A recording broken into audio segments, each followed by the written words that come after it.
Let's go ahead and start. We're about at that time. I'm going to run from a script because I'm not too good with improvisational talking. And my name is David Lieberman. I live here. I'm a composer. I live here in Atlanta, Georgia. We were discussing, I come from a classical music background. I played in rock and roll bands when I was in high school, and I received my doctorate at Northwestern University. I grew up in San Francisco in the 60s, which I think influenced everything about me, so that we used to run over to Golden Gate Park and hang out with hippies in the Haight-Ashbury, and so I was very influenced by Peter Max and his art, and as well the start of the Silicon Valley, growing up in San Francisco during that time. So my first computer-generated piece of music was actually about 1979, sitting in a friend's bedroom. He had an Altair computer, something like that, and I was writing note lists, and we were pumping those note lists through a tiny speaker. Although I've never really been a gamer, so I come to this as a programmer and as a composer, but not as a game player. For whatever reason, I have a hard time keeping my attention span with games. Nevertheless, the first video game that I wrote was playing around on an Apple IIe, writing a text adventure in the James Bond style type game. When I graduated school, we were discussing this a little bit. I was teaching as a teaching assistant at Northwestern. I was asked, since I had programming skills, to teach C and Unix back in the day to the computer music class. They were working on VAX Unix systems. And subsequently, I was assistant professor of electronic music and computer music at Oberlin College. I'm delighted to have accompany me today Akeem Marable on alto saxophone. Later on in the presentation, I'll go through, I'll go through discussing some key concepts, and then we're actually going to have Akeem play through an entire third-person shooter format type musical composition from beginning to end. Today is actually, even though the game was finished a couple of years ago, today is going to be the first entire performance in front of a group of people. So Akeem has the world premiere title attached to that tonight. I'll briefly go over a synopsis of the discussion. First, I'll point out a few elemental similarities between the human activities of playing games and performing music. And I'll look at a definition of a game from game theory and music's application to that definition, with math being obviously a strong common denominator. In section 2, we'll look briefly at some of the social trends in multimedia as a means of social interaction and expression, and how they're bringing a new social context to music performance itself. In section 3, I'll discuss the application of multimedia to music manuscript, looking briefly at historical precedents, and then at some technical considerations when applying common game types to an actual piece of music. Then in section 4A through C, we'll look at practically applying gamification or game types to musical scores. We'll look at one is a 2D arcade form, another in a text adventure form, and then we'll look at the third-person shooter format. In the third-person shooter, we'll look at the game that Akeem's going to play, Orpheus Down. And finally, we'll talk about, if we've got time at the end, the impact and implications of convergence of video games and interactive manuscript for live performance, as well as areas of future development. I apologize if I'm going to be speaking very fast. I've got a lot to go through so that we can get to the entire performance. And then I'd ask that if you can hold your questions till the very end. I appreciate that. Oops, sorry. Playing games versus performing music. When I first began looking at justifications for my work, it struck me at what fundamental levels music and games are similar. Both are essential and primary forms of entertainment, which are often done with or observed by others. Both activities require the participants' continuous involvement for the activity to proceed.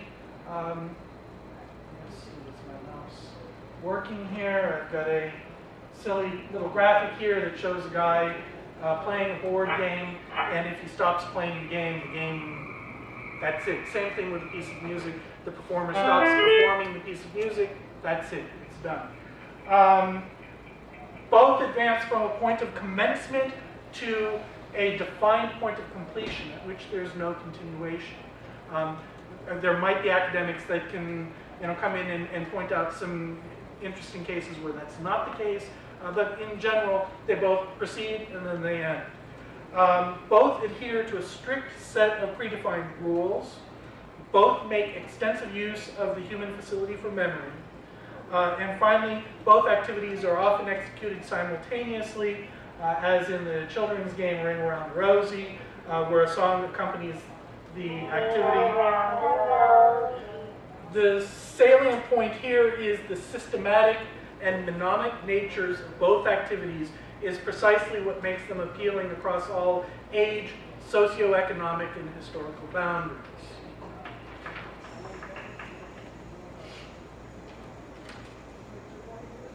On the right page, yes. In their book, A Course on Game Theory, Osborne and Rubinstein define a game as a description of strategic interactions that includes the constraints on the actions that the players can take and the players' interests, but does not specify the actions that the players do take. Both music and games have a set of prescribed rules and empirical formula as a foundation for those constraints on the player's action.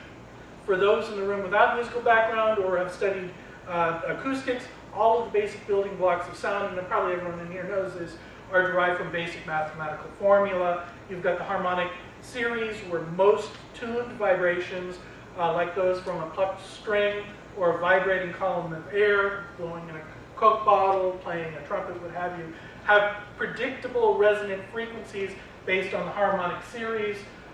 So you can see over here, you've got the string vibrating in its full length, and then half the length, and then a third the length. Let's see if my mouse is working. And so this is a common phenomenon anyone's heard when the players of an orchestra are tuning. Back in the day when you didn't have valves on your instruments, basically every note that that instrument, the court trumpeter, could play essentially was based on the harmonic series. Fourier theorem, any complex wave can be described as a series of component simple sine waves. Tuning systems, you've got equal temperament and just intonation. In equal temperament, there's a constant frequency multiple between any two adjacent notes. In just intonation, all notes are related by rational numbers based on the harmonic series. Amplitude as well, the measurement of amplitude has a mathematical basis in decibels, which is the logarithmic unit to express the ratio of values of two intensities. And then I think most people are familiar with Doppler shift,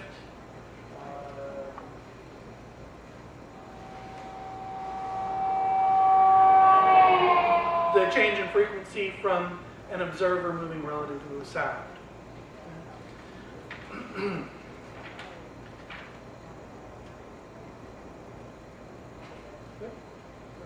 Right there, yes.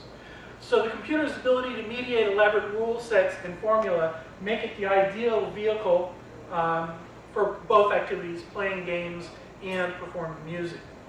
And it's therefore possible for a computer actually simulate and win a game of chess as well as create convincing music. I don't know if anyone in here is familiar with Microsoft's Songsmith, where you actually go in and you type in a few set of parameters, and Songsmith pumps out an entire piece of music based on your parameters. Although music's foundation is in the realm of physics, it's categorized under humanities and expressive arts. And the philosopher Ludwig Wittgenstein in 1965, in his philosophical investigations, has a series of aphorisms. And aphorism number 21, he states, imagine a language game in which A asks and B reports the number of slabs or blocks in a pile, or the colors and shapes of the building stones that are stacked as such and such a place. Such a report might run 5 slabs. Now, what is the difference between the report and the statement 5 slabs and 5 slabs? Excuse me. So if you agree, therefore he's stating language is a game based on nuance, and if you agree therefore that the verbal language is a game based on nuance, all human interaction related to communication, including facial expression, as well, is a game of interpretation. I believe, therefore, in my view, all music too, as an expressive language, is therefore a game. There are multiple venues that any performer can take in any one performance.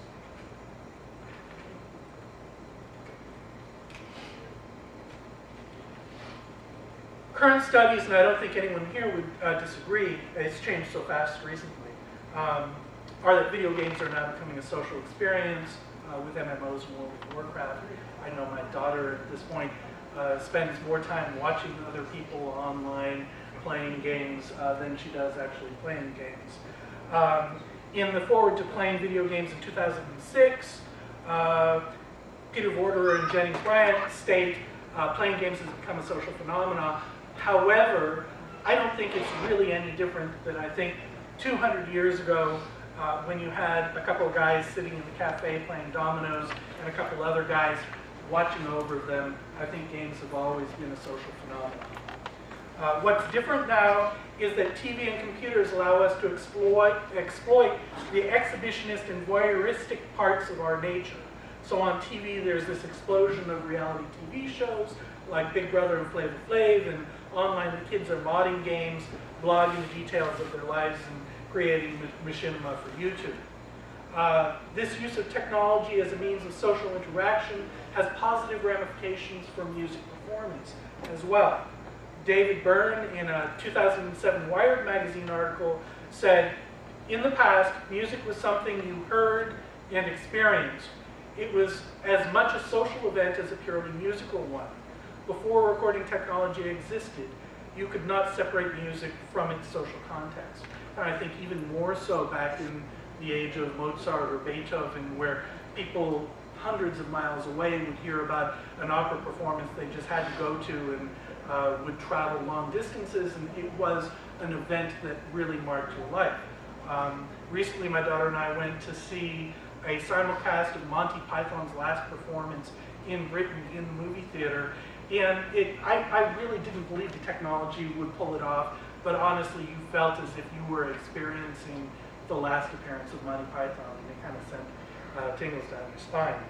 If you're old enough to have sat through the early electroacoustic tape music concerts, there was always this social awkwardness because you'd go in, the audience would sit in the auditorium, there would be two loudspeakers, there would be a technician in the back of the room, and there would be no engagement or social experience at all. The technician would hit the play button, the music would play, the piece would finish, the lights would go up, and the audience would always, there would be this awkward moment that the audience didn't know whether they were supposed to clap or what they were supposed to do. So in current interactive technology, it's important because it's returning a sense of social context to live music making. And I really think this is evident in, someone brought up Guitar Hero and Rock Band. I think these things really brought people's attention back into this concept of group and social music making. And as a result, even though I view Guitar Hero and Rock Band as music simulations, Best Buy, if you recall, right around that time, designated a portion of their store to actual music instruments that is usually over in the video gaming department, which was a good thing. Nowadays, you have colleges who actually have laptop ensembles, as well as, I think it was Dartmouth, offered, and I don't know if they still are, but a few years back, laptop as an instrument major. So you could go there instead of taking flute, piano, saxophone, what have you. Let me check how we are on time. Good. Music's always evoked a synesthetic or multimedia response. Aristotle in 384 spoke of harmony as the union of varied color things. In the 11th century, the monks drew red and yellow staff lines to represent do and fa. Sir Isaac Newton in the 17th century noted that the relationship between prismatic rays, Roy G. Biv, and he noticed that the octave between violet and red, the color frequency of violet and red is 2 times the vibrational frequency in the same way that the octave is. Ascribed to Mozart back in the day, and I'll point it out a little bit further, is a musical dice game where the game is determined through a series of dice tosses. Several people throughout history have experimented with creating light organs that would display color that would be projected behind the audience. A lot of people in music refer to, they say when they hear the note G, for instance, it elicits a particular color in their mind when they hear it. It's been much more explored with 20th century composers, but it's almost always been limited to the printed page. So John Cage would throw yarrow sticks and then transcribe music. Maurizio Kagel would take music fragments. He's got Beethoven House. It's really an interesting early walkthrough piece. He's got a house completely plastered with fragments of Beethoven's music, and then the performer walks through he films going through the house, and then the performer watches the film and plays the music. Earl Brown, early on, had some mobile music forms. In his pieces, you would basically toss your assortment of pages, and you could start with this page or that page, or mix and match them. And Xenakis, Ioannis Xenakis had some early computer programs where he would generate an algorithm that would generate a note list, and then usually he'd have to have his students transcribe the note list to music notation. The defining point or interesting point for me here is that common Western music notation is not well adapted to multimedia, and it's not had very many major transformations or any major transformations since Gutenberg's printing press in the 1400s. So my work started somewhere around with this group of pieces. I call them the Anagraphical Etudes. In 1999, 2000, anagraphical, I come up with the conjunction from animated, interactive, graphic, aleatoric, or algorithmic. The first piece was really when, prior to Adobe buying Flash, it was created by a small Canadian company called Macromedia, and Macromedia released it in early versions for free, and I started playing around with it, and the speed and ease within which you could do these things was quite easy, so that I was able to experiment with having actual moving notation as well as incorporating color and size and other cues. I think that's the button I pushed to get ahead. Yes, and then later on in the piece, I guess along the lines of Earl Brown, the performer lands here and makes the decision between one of these fragments, and then as well, instead of having the traditional repeat da capo, and the performer would turn the page to get back, the performer can just click that and get to the head of the piece again. I think the standard audio symbols here, they're more for interest than for musical sake at this point.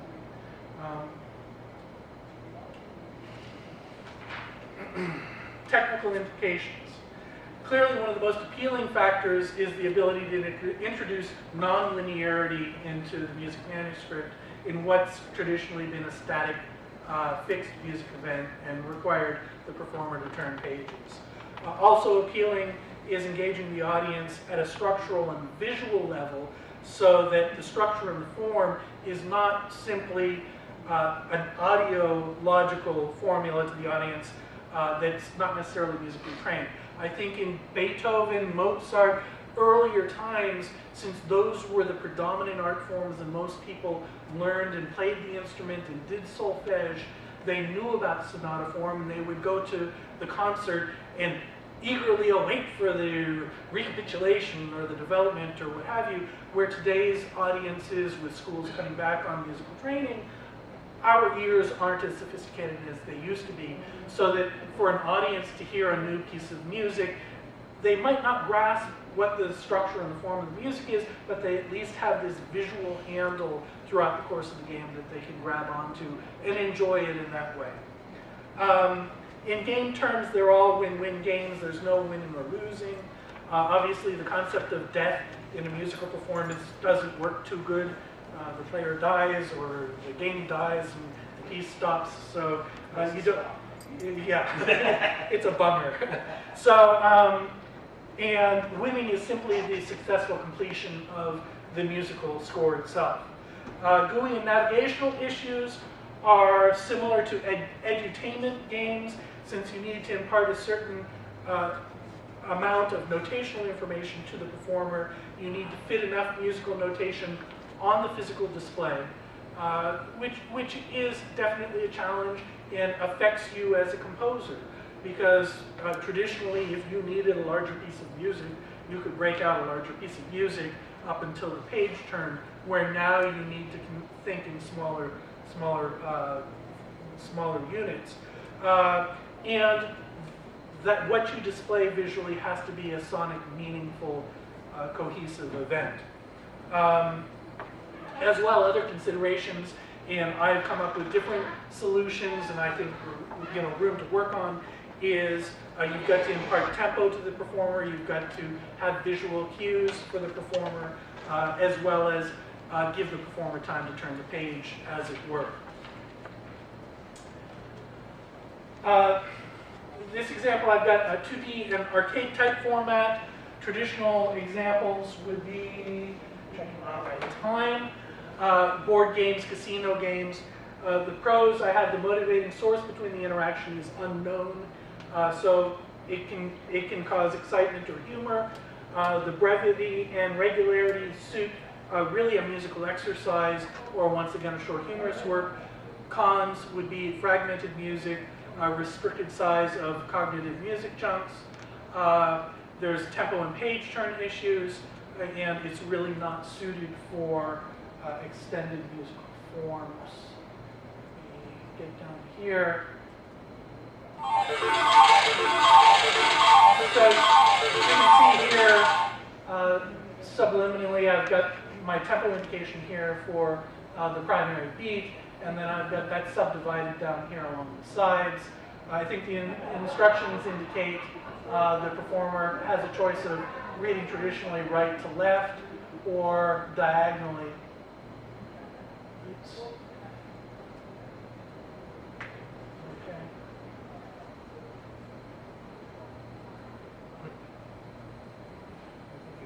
Got the idea.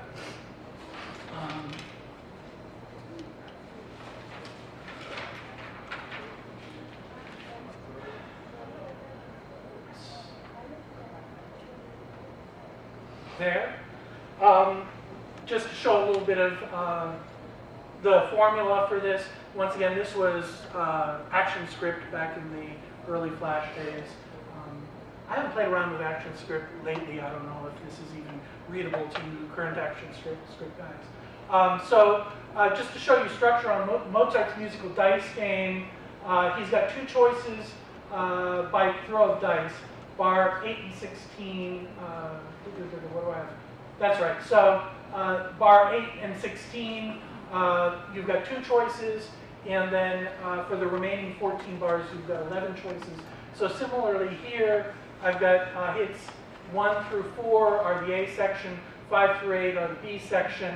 You can kind of see if hit number is 5 and hit number is greater than 5 and less than 8, B section starts at measure 14 right here. So it says for my target is 1 and it's less than 9, my target plus plus. If the num hit is 5 and my target is 1, so if it's hit 5 and the target is, this space here, it forces that. Otherwise, you jump down here and everything else in between, random between 14 and 20, completely random number from 0 and 11 plus 1.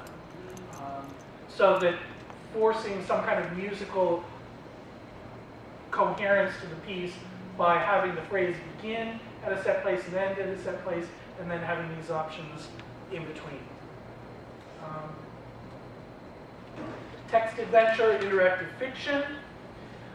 Traditional examples, single player mud. I've got Leisure Suit Larry here. Probably a lot of people here don't know that. Pros, strong association between the visual elements and the musical fragments.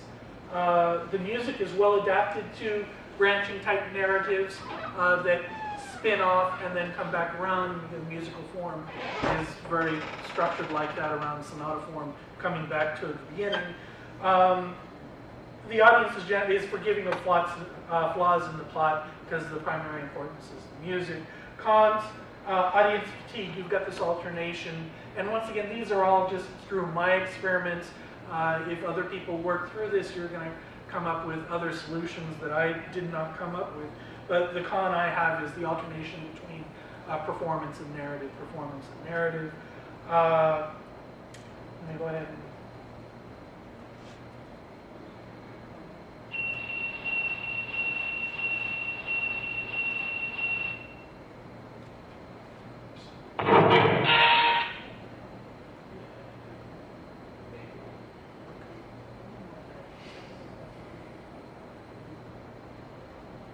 I'm just going to jump ahead because we're getting a little on time. So basically the performer's got this matrix. Oops. They can spin through. And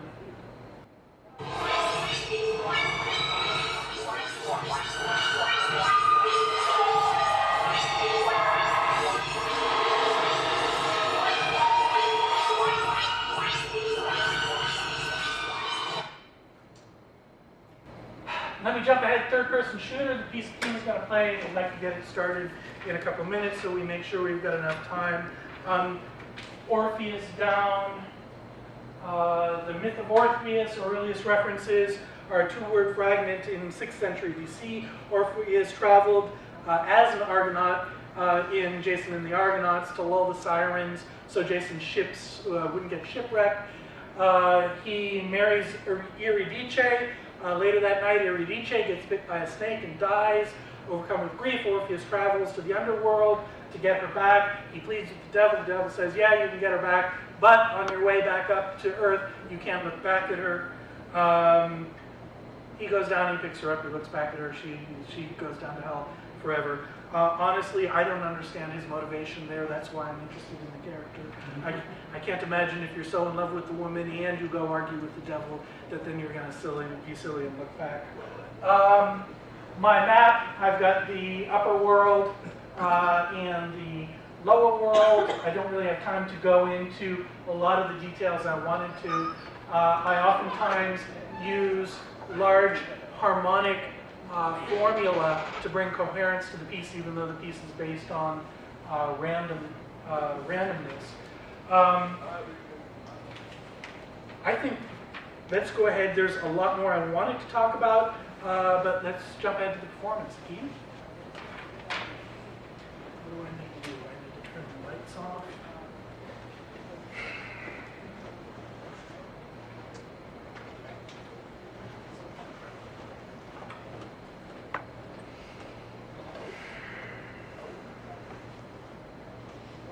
Did you want to?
Thank you so much. It's been terrific working with Akeem. I mean, I think I mentioned earlier that it's hard enough for a performer when approached with a piece of modern music, a difficult piece of modern music, and a video game form. And Akeem didn't have. I write only for Windows machines and not Mac. And a lot of performers, and this is a dilemma. A lot of musicians and performers and artists have Macintoshes, so that's a consideration as well. Let's see how we're doing on time. We've got about 10 minutes. I did have some conclusory remarks. I'm happy to make them, but if you guys wanted to open it up for discussion, or if you had any questions for Akeem, and if there are no questions, I can make some observations. Yes. So when you're doing these music pieces that are also supposed to have interactive elements, or however you want to balance it. Like, where do you start? Especially something as complex as that, right? Like, are you coming up with general themes that you want to express through interactivity and music? Do you come up with bits and pieces of music that you want to then experiment? Like, probably all of it, maybe? I don't. I think it's, and you know, I'm open to anyone else that's dealt with both composition and multimedia. I think that's the age-old dilemma of how do you start a symphony? Right. You know? Sure. And that usually I find sometimes there's an awful lot of struggles in the beginning and just doodling around until you land on something that works. The challenge for me is I'm not a graphic artist.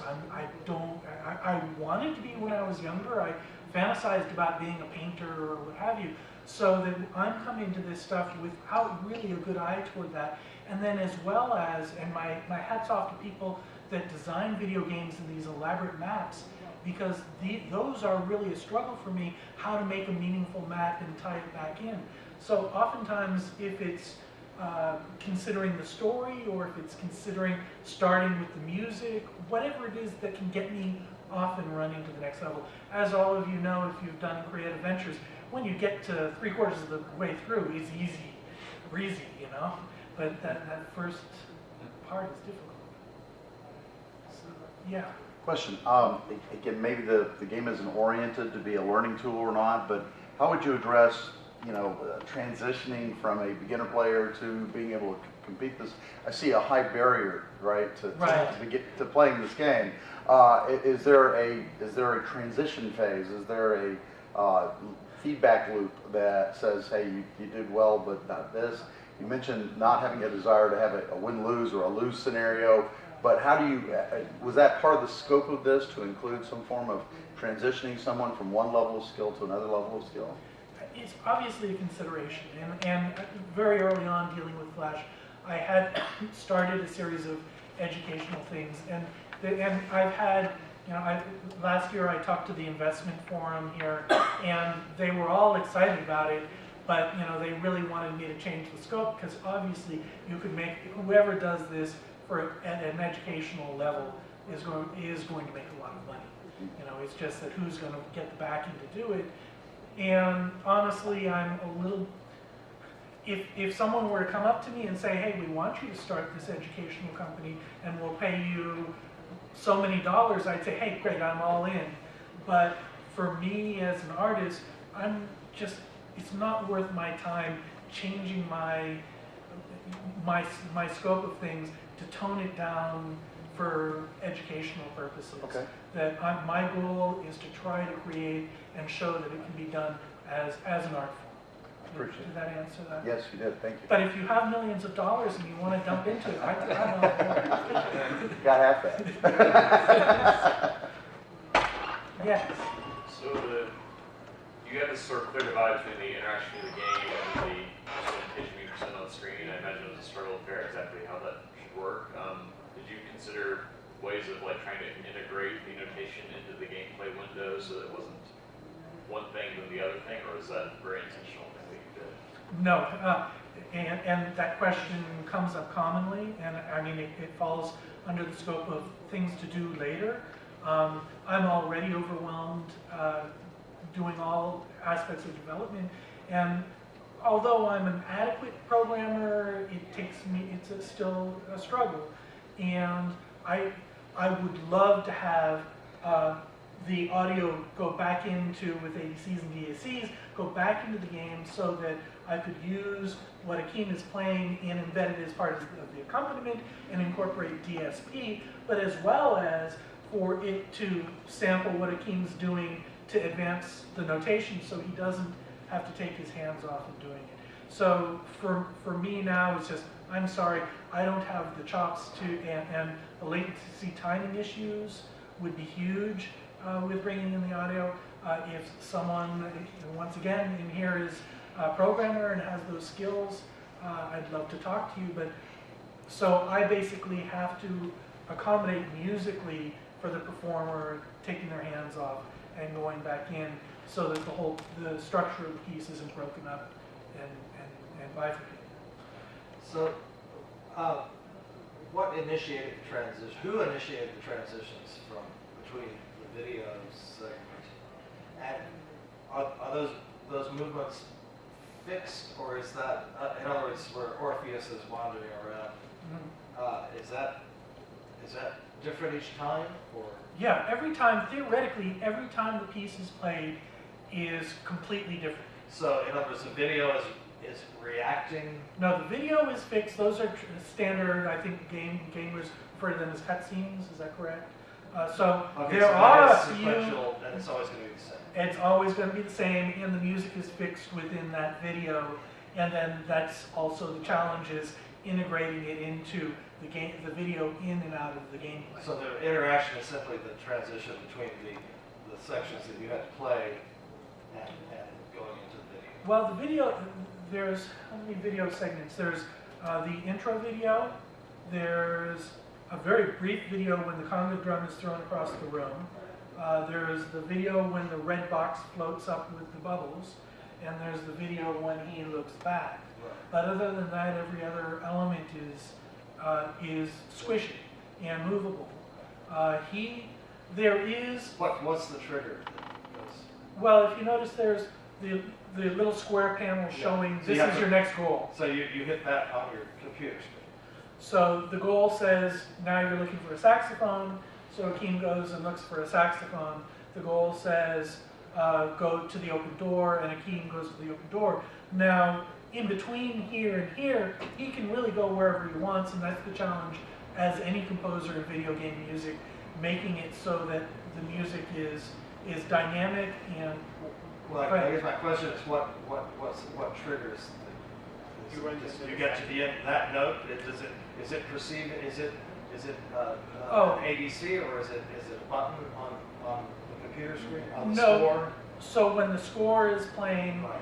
and he's done And when playing, you're playing, then how do you say, okay, all right, so you reach the last note in that little segment of your part.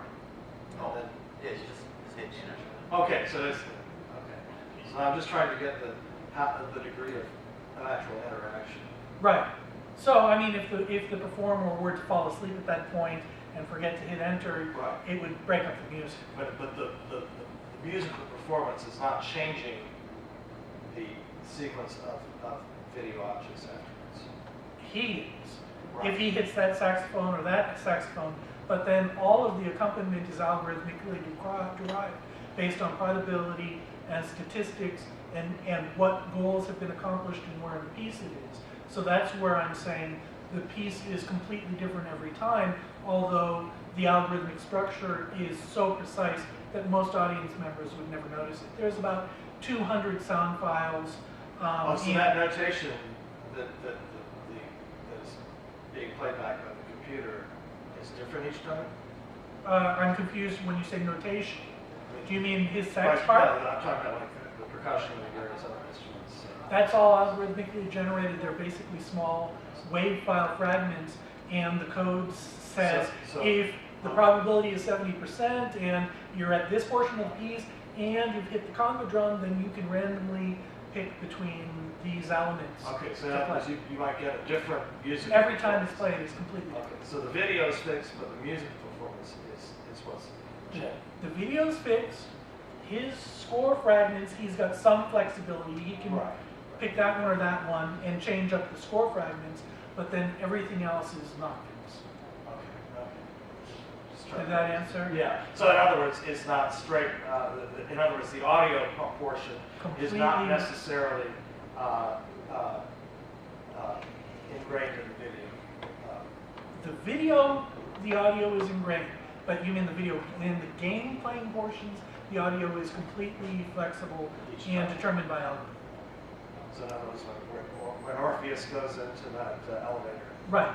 if you played it again, it might be different music. Well, you're confusing me here because the elevator portion where he's sliding down, Yeah. the tube, that is a video cutscene, so the audio is fixed. But then when he lands in the room and is looking around and going to the saxophone, that's gameplay completely algorithmically derived. Did we get that? Okay. Yes. So I have a question for you: is the playing the piece, like how does you're switching between looking at the music and performing that, and then also interacting with it. So how does, I mean, I don't really have a real question, like how does one color the other? Like how does it, as a performer, how does that change your relationship to the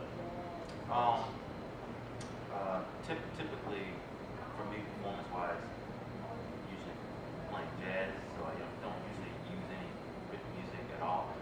So, just engage in a totally different way. So one, reading music, which I've gone to school for many years, so comfortable doing that. But back and forth with the game,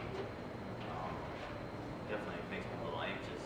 So it's like kind of like for me playing, it's like kind of on edge.